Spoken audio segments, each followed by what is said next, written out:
Sa gilid ng bundok, may maliit na baryo na halos nakalilim sa gabi. Mahina ang ilaw ng buwan. Tahimik ang paligid.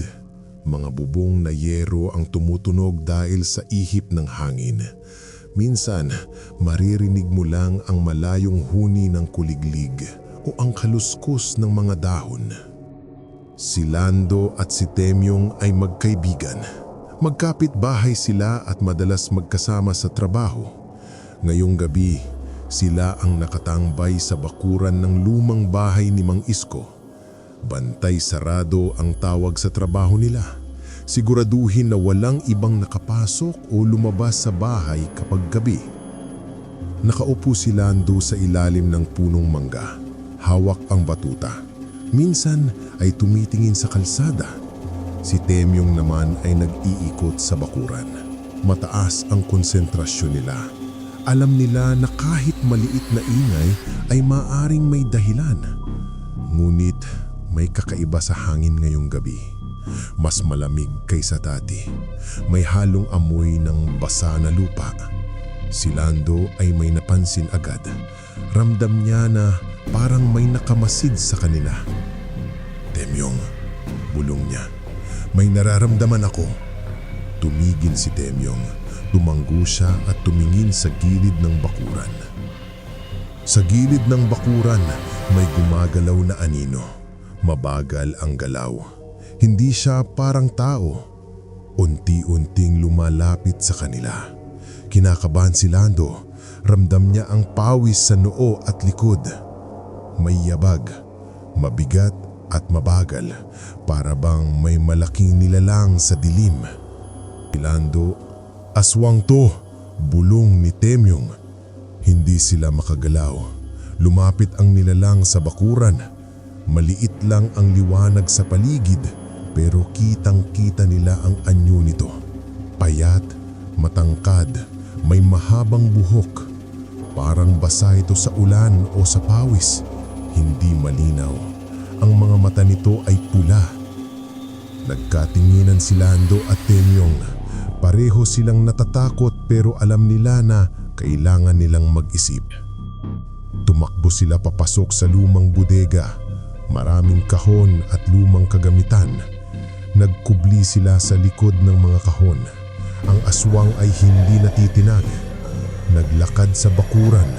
Sinusundan ang tunog ng hininga nila. Lando, kailangan natin ng plano, bulong ni Temyong. Huminga ng malalim si Lando. Ramdam niya ang malamig na hangin sa leeg. Alam niyang bawat segundo ay mahalaga. Napansin niya ang maliit na bintana sa kanto ng bodega. Posibleng daan palabas. Ngunit bago sila makagalaw, may narinig silang ungol. Mababa, mabigat, hindi parang tao. Hindi rin hayop. Naghihintay ang nilalang sa dilim. Lumapit ang aswang sa kanila. Malaki, nakakatakot, may kakaibang likido sa bibig. Tumayo si Lando at pinalo ang aswang. Ngunit parang hindi ito nasaktan. Tumalikod, ngumiti at lumingon uli. Si Temyong ay nagtipon ng kahoy at bato. Tinapon sa aswang. Wala pa ring epekto.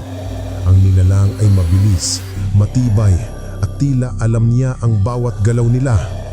Naalala nila ang lumang kwento sa baryo na natatakot ang aswang sa liwanag. Mabilis nilang kinuha ang lumang lampara at posporo sa bodega. Habang lumalapit ang aswang, sinindihan nila ang lampara. Ang liwanag ay sumiklab sa dilim, malakas at maliwanag sa paligid. Lumapit ang aswang, ngunit umatras. Tumalon ito palabas ng bakuran. Hindi makatiis sa liwanag. Ramdam nila ang malamig na simoy ng hangin na naiwan sa bakuran. Si Lando at Temyong ay huminga ng malalim. Pawis ang bumabalot sa katawan nila. Ngunit ligtas sila. Alam nila na maaaring bumalik ang nilalang sa ibang gabi. Ngunit sa ngayon, katahimikan ang bumalik sa baryo. Matapos ang ilang minuto, naglakad sila palayo sa bakuran. Tahimik, nag-iingat sa bawat hakbang. Ramdam nila ang takot, ngunit ramdam din nila ang ginhawa. "Hindi ko na gustong ulitin ito," sabi ni Lando.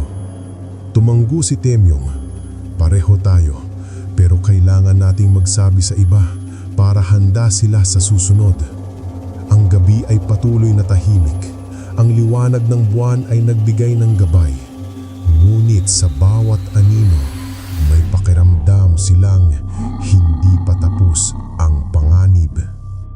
"Dito na lang tayo hanggang sa umalis ang nilalang," bulong ni Lando. Tumanggo si Temyong.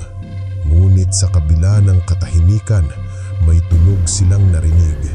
Kaluskos sa dahon, mabigat na yabag. Napahinto sila. Ramdam nila na parang may sumusunod muli. "Hindi pa tapos," sabi ni Temyong. Nanginginig ang boses. Lumapit sila sa maliit na ilog malapit sa baryo. Dito madalas dumaan ang mga aswang, sabi ng matatanda. Tinignan nila ang paligid, hawak ang lampara na sinindihan nila kanina. Ang liwanag ay sumilay sa madilim na kagubatan sa gilid ng ilog. Mula sa lilim ng puno, biglang sumulpot ang aswang. Tumakbo si Lando at Temyong. Ang kanilang mga paa ay sumasayad sa malambot na lupa. Ang aswang ay sumusunod. Mabigat ang bawat hakbang nito. Ramdam nila ang hangin sa likod nila. Unti-unti itong lumalapit. Naglalabas ng mahinang ungol. "Dito na, sa ilog!" sigaw ni Lando. Tumalon sila sa mababaw na tubig. Basa ang mga paa, nanginginig ang katawan. Ngunit hindi nila inalintana. Mas mahalaga ang buhay kaysa komportableng paglakad sa gabi.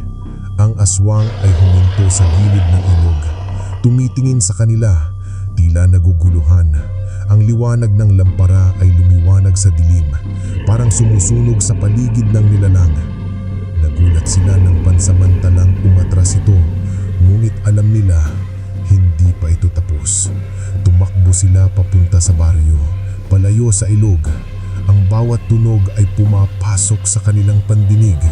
Kaluskos ng mga sanga, yabag sa lupa at mababang ungol. Tumilong si Temyong. Kitang-kita pa rin niya ang pulang mata ng aswang sa dilim. "Dapat nating marating ang bahay ni Mang Isko," bulong ni Henny.